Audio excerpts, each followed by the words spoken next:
Right. Thank you, everybody, for joining us again on the another Zoom podcast.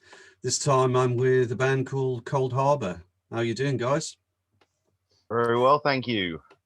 Brilliant. Very good, Brilliant. thank you. Do you want to sort of start off by telling us a little bit about yourselves? So if we start with Ian, say a bit about how you got into music, maybe. Oh God. I mean, it's a long story which I'll try and make as short as possible. So I'm the drummer. I got into music when I was a kid. Essentially, I just turned up to music class one day, and the teacher there, some complete madman called Peter Lewing, who lives still down in Cornwall, I believe, turned around to everyone in class and just shouted at them and was like, "What do you want to learn?" And I was like, "Drums," and that was it. And I've loved it ever since. I found these guys quite recently. I'm now up in Norwich, and I met Tom originally. Almost like there's 22 days between us in terms of age, so we had so much in common, and it worked perfectly. And I was like, yeah, let's do some music, and we managed to get Alex into the fold a little bit after that one. But yeah, that's my start of it. Tom. Yeah. Me, I got into music when I was probably about 13, 14. Basically, I just started picking up my parents couldn't afford guitar lessons, so all I had was hits of the 60s and 70s. So I started teaching myself. So I started with stuff like Ziggy Stardust, the Beatles, the Animals, the Police, stuff like that. And that's kind of how I started. And I started just like playing at school quite a bit, and then gradually just started progressing into various bands and projects ever since. Okay. What about Alex? Yeah, so compared to the other two, I'm the youngest of the lot, so there's quite an age difference in sort of like our musicality sort of interest. But like, I got into like music about the same time, like 12, 13, 14. It was kind of like how Ian's. It was just sort of like a random experience in music class where like they would just get you all in like groups, put you in a practice room, and just be like, learn something, play something, sort of thing. And so I went for the play the guitar, but everyone wanted to play guitar, sort of thing. So I picked up the bass, took up that role in a few little school projects, and carried it on since. Brilliant. Brilliant. So how would you describe your music then, guys? Chaos. It's a little bit, it's a combination of all three of our various backgrounds. So my background is actually more sort of like the 90s kind of grunge and alternative scene, stuff like Nirvana, Smashing Pumpkins, Screaming Trees, Alice in Chains, that kind of thing. And obviously Ian comes from a different background, so does Alex. And it's just a combination of all our different influences. So it's a bit of a mishmash, a little disjointed at times, but and I think it gives us a very unique sound, because we're trying to mesh these different backgrounds, which probably shouldn't even go together. Okay. That's cool. That's cool. I mean, I should say that I know Ian's mum, Dorian, and she was the one who suggested that I got hold of you guys and gave the interview, as they say. But I've not really. Yeah. I should be chatting with your mum later tonight, actually, because we do like a virtual farmers night on Friday she did nights. mention the virtual farmers nights. Yeah, yes, so I have been told. And Dee is a regular there. So yeah, not so virtual Jaegers from what I hear. Yeah, well, yeah, superb. So shall we do a throwaway question? Starting with Ian, which is a bit unfair because it gives the other two a chance to think. What's your most useless talent? My most useless talent? Oh, okay. I can solve a Rubik's Cube. Okay. I can solve a Rubik's Cube. I learned how to solve them when I was, because I used to have horrible like motion sickness. So and I used to go to Truro College from Penzance, which is an hour and 10 minutes each way. So 2 hours 20 minutes on a rickety old bus over those roads, and it was my stomach was churning every time. I think the first week I threw up 4 times as I got to the college. So I spent my time focusing on something else, and I spent the time trying to learn how to solve Rubik's cubes. I'm not going to bore you all all by doing it all, but I will show it when it's finished. Okay. But it's utterly useless. It has never accomplished anything in my life. At first, it helped me to avoid the sickness, which I guess is not utterly useless, but yeah, close enough to useless to be terrible. Fair enough. Alex. My useless talent is playing the bass. No. I don't know, to be honest. I've never been saw one for like party tricks or anything like that, so I can't really come up with anything. Sorry. Okay, fair enough.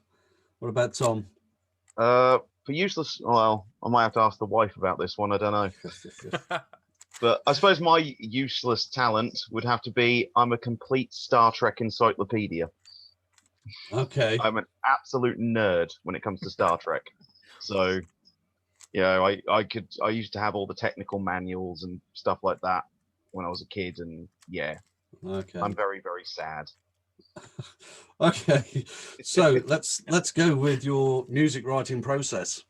Have you got someone that works on lyrics, or is it a joint effort, or what comes first, the lyrics or the music? For me, it's a little bit of a mishmash. Sometimes it's one of us will come in with an idea, which is sort of like it could be a riff, it could be like a loose structure or something like that, and we'll basically finish it off together.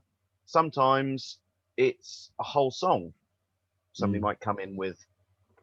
And so like Alex might write and record something, send it over to us, to me and Ian to sort of listen to and go, what do you think of this? I've done it a couple of times.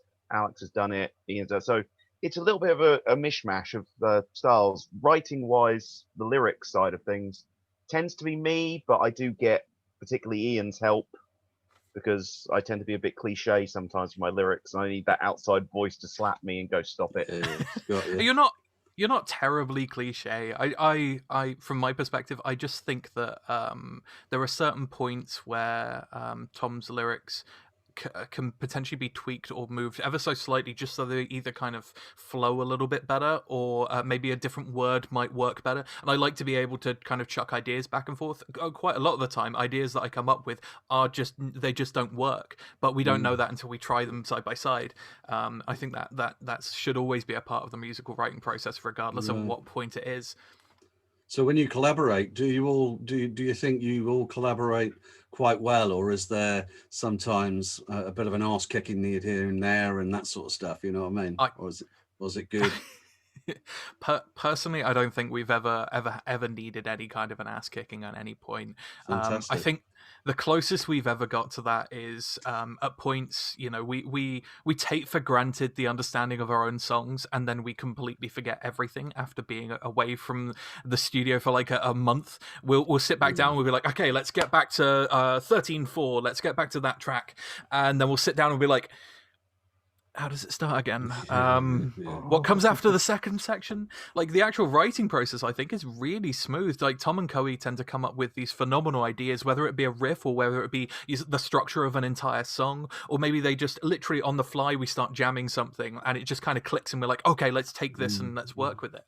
I don't tend to come up with a lot in terms of like the initial ideas, but I tend to help in terms of just structuring the song a little bit, taking things and then saying maybe this would work a little bit better as a chorus section, or maybe this would work a little bit better further on, or maybe this isn't right for this song.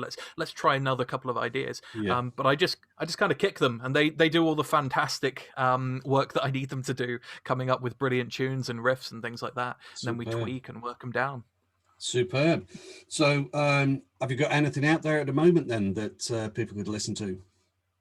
We currently have a 6-track EP called Subject and Symmetry, which is available on all the streaming platforms. And in November we put out a new single called Silence is Deafening as well, and that's all available as well digitally and everywhere on all the usual places. Oh, superb. I mean, I had a quick look through on YouTube because I asked for a couple of videos. Have you got any on YouTube? We've got the tracks on YouTube as just audio. Right. Okay. There's some live videos as well of us actually just performing. Okay, so I think I put in Cold Harbour, and initially this band of really heavy metal sounding band, which Mhm. fine, but I thought that can't be these guys surely, but Cold Harbor in the US, isn't it? Yeah. probably is. Yeah. Yeah, Yeah, there's a second Cold Harbor. I mean, like we're Cold Harbor UK, and I mean up until the point where we make it big or actually have to make it or actually make any serious money out of it, we don't Yeah. have to worry too much about the name of our band. You know, if Yeah. we get signed, then we might have to talk about what our actual band name needs to be. But we saw them when we first started up, and I actually got pointed out to them after a couple of my friends had started liking their page on Facebook, and I was like, wait, this isn't us. And they're actually really good. Like they've got some really chunky riffs. Their drummer is really tight. Like unbelievable. really Yeah. promote them. Fuck this. Let's just So what about so people who want to look, they look for Cold Harbour UK. Cold Yeah. Harbor UK. Yeah, Right. that should show us up on Facebook, Instagram, Okay. Twitter, OnlyFans. Superb. What I'll do is I'll go in there and put in Cold Harbour UK, and I'll choose 2 tracks to put alongside this interview. Fantastic. Yeah, I mean, we could send over anything if you want. Otherwise, we're happy to do that. Well, That's no you problem. can do, because I've got the SoundCloud podcast as well, where I just play music. Yeah, no yeah, we're happy to interviews. chuck over tracks. Okay, That's no problem. lovely. Okay, round robin, daft question. You don't have to answer this if you don't want to, but what's the most trouble you've ever gotten into?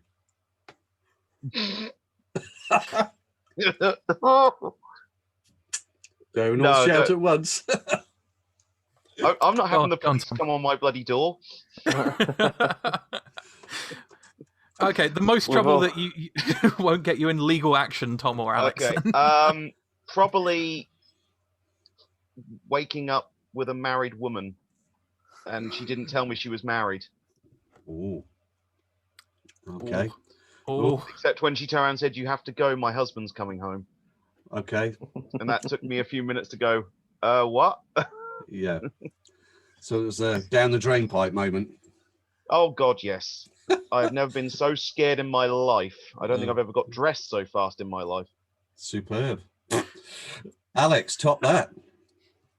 Well, I don't think I can. so modest. He is. I'm He's the, so I'm modest, the- bless him. As the baby, I'm quite the good boy sort of thing. Yeah. I think we've all done some daft stuff when we're quite younger, sort of thing. I think I was a bit more rowdy or a bit more troublesome, sort of like in my high school time. So I've never, like I say, like Tom as well. I've never been in trouble with the police, sort of thing. I think just like high school sort of explosions in the science lab sort of thing intentionally as it goes. Nice. It's about as far as I'll take that. Okay. Lovely. Ian. Well, being the bad boy of this group. No, I'm unbelievably tame. The worst, literally the worst thing I think I've ever done in my life was there was a store in Penzance that has since closed down. You used to go down Causeway Head, and on the left-hand side there was it was kind of like an odds and ends, random bits. You get like those little putty balls that you squeeze, stress balls and stuff like that. And there was all sorts of random junk in there. And I got caught stealing a squishy ball from that store. It was, to this day, the first and only thing I have ever attempted to steal in my life, and I must have looked so dodgy because I picked it up and kind of looked around an awful lot, and then just casually jammed it in my pocket and walked out the store. And I was like, "Oh, I've got away with it," until there was this little tap on my shoulder, and I was like, "Oh, fuck!" Yeah. Pulled me back in the store, took the thing off me, and I was like, "I'm really sorry." I was like 10 or 12. I thought it would be a cool thing to do. I had friends that had done the 5-finger discount thing, and I was like, "Oh, fuck." And I got banned from that store, and it was the last time I think I ever did anything particularly even slightly reckless. I am so tame, it's not even funny. Superb, guys. Okay, so what have you got in the pipeline then? What's next for Cold Harbour UK? Currently, we are currently working on an album. Okay. We were hoping to start it obviously last year, but obviously due to current day situation, we've had to push back everything. I mean, Silence is Deafening, we literally got it recorded in like the brief window we had to record when like measures were alleviated and everything like that. And so everything's been pushed back, but that's kind of what's in line for us in the future, is this album that we've been writing and we're hopefully going to get recording at some point. Superb. Yeah. Okay, so if you weren't into your music and doing this, what would you be doing now if you weren't doing music? You know, I'd be playing cricket. Okay. Rightio. You like cricket then? I was a big cricket player as a kid. With my dad, I was playing adult cricket when I was about 13. Wow. You know, and I was offered county trials as well. So, and I absolutely loved it. And I still do. I still watch it on telly, and my wife says I'm an old man for doing so, because I'll sit there doing the ironing. Do they? They don't. No, they don't. I'll sit there. I'll be doing the ironing, and I'll have cricket on the telly. She's like, "You're such an old man." Lovely. What about you, Ian? What would I be doing? Well, I mean, in a similar vein to Tom, I'd probably actually be doing something like basketball or football, or carrying on with one of the sports. When I was a kid, I played football, basketball, rounders, rugby, tennis, cricket, hockey, badminton. Like I table tennis, or as my PE teacher, if you're listening out there, I know you hate this, sir. Ping pong.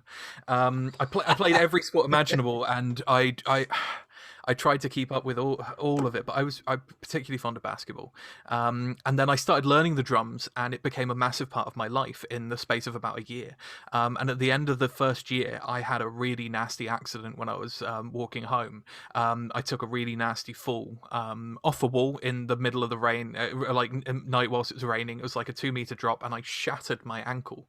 And I...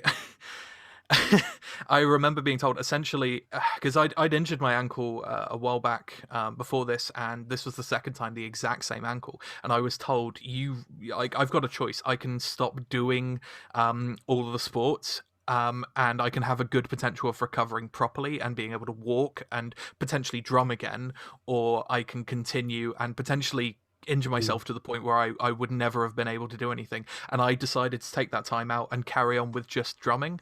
And that was because it was the least risky thing out of all of it, and it was the thing I loved the most at that time. And if I'd chosen it differently, I might have ended up doing just one of those sports instead, or carrying on with something like that. Otherwise, I'd just probably be working in IT at this point. Okay. Alex? If I wasn't doing music, I'd probably continue on doing professional wrestling. Yeah, so these guys, these guys have seen me in the ring a few times now. I recently gave it up last year. I had a leg injury from a rugby injury a few years back. But yeah, I think if I wasn't doing music, I'd probably continue on getting better wrestling, getting more time in the ring. You've been in the ring with WWE, or you're in the same ring as WWE legend Mankind Mick Foley, have you not? Yeah, Mick Foley, Billy Gunn. Yeah, I've met a few like big all stars like in the wrestling world. Yeah, it was a great time doing it, especially like my last one was in the Royal Rumble at Norwich City Football Ground. So 5,000 people. That went from like a hall of 200 to 5,000. That was lovely. Yeah, superb. Yeah. Okay, so what do you enjoy most then about making music? What is it? It's, for me, I mean, it's being able to get stuff written down. It's being able to play and actually. When I'm writing, what got me into writing was it was a good way of me getting stuff out of my head and onto a paper. Because my wife would tell you stories. I used to be terrible at communicating. Right. Very, very bad at that sort of thing. I'm better now these days. I'm a lot better. I'm very good at talking and being sociable and everything like that. But when I was younger, that was a very good way for me to do it. So for me, it's almost therapeutic in a way. It's I don't have to think about anything. Like even when I'm playing the most intense riff, I'm relaxed. I'm in a zone. You know, the Brilliant. whole world around me is turned off, and I'm just in this happy place. Okay. You know. Ian? Oh, that's an easy one for me. Best thing about it is always the reactions. It's always people's positivity. It's, you know, seeing a crowd going mental over a track, or there's a breakdown in part of your song, and you know there's like 3 people there waiting for it, and all of a sudden the whole crowd goes mad, and you're like, oh my god, this is amazing. Like the first time I remember like a mosh pit forming at one of the gigs that I played back down in Cornwall, with a metal band called Zenosis. Like the first time like this proper mosh pit started out, I was just dumbstruck. I was smiling. Like I'm trying to stay deadly serious and try and play these heavy metal beats in this tough, brutal metal band, and I'm just grinning like a 14-year-old kid who's just got an Xbox for Christmas. Like I'm unbelievably happy. And yeah, every time it doesn't matter what the gig is. It doesn't matter what music I'm playing. What matters is how people react to it. And if you get a good reaction, it is the best feeling in the world. Lovely. What about you, Alex? So what's the question again? Just what is it that sort of excites you the most about in the music, playing music? Yeah, definitely. It's both a mixture of like the playing and the writing. Like playing, I just want to be able to get out there, show my sort of thing to the crowd, sort of thing. The writing excites me a lot. Sort of thing, like you've got to start, but there's like no finish, and there's just like times where I just want to keep on adding things to it. Like these guys tell you, like sort of ideas I've come up with of like interchangeable parts, like as riffs and everything that just does not end, or riffs that end too short, but like starts off something completely different, like going in on sort of like tangents, sort of thing as well. Yeah, I like the whole composition as well as like performing. Like I love all like sort of things in music, like listening to music as well. Like if I hear something of a different style, I'll be like, I'm gonna add that in somewhere. Like even if it's like, being bass player, like usually I play finger, but like I'm sort of like getting into like pick, thumb, thumbing, slap sort of thing like that, double thumbing, everything like that. Like on this new tracks, I'm gonna be doing a lot more different sort of techniques than what I did on Subject and Symmetry, hopefully. So it's just expanding the mind. And Lovely. Superb. Right, coming up towards the end of the interview, and I always ask this question of everybody, okay? Is there anybody you'd like to thank for you being here musically now? Oh, that's a bit of a list, isn't it?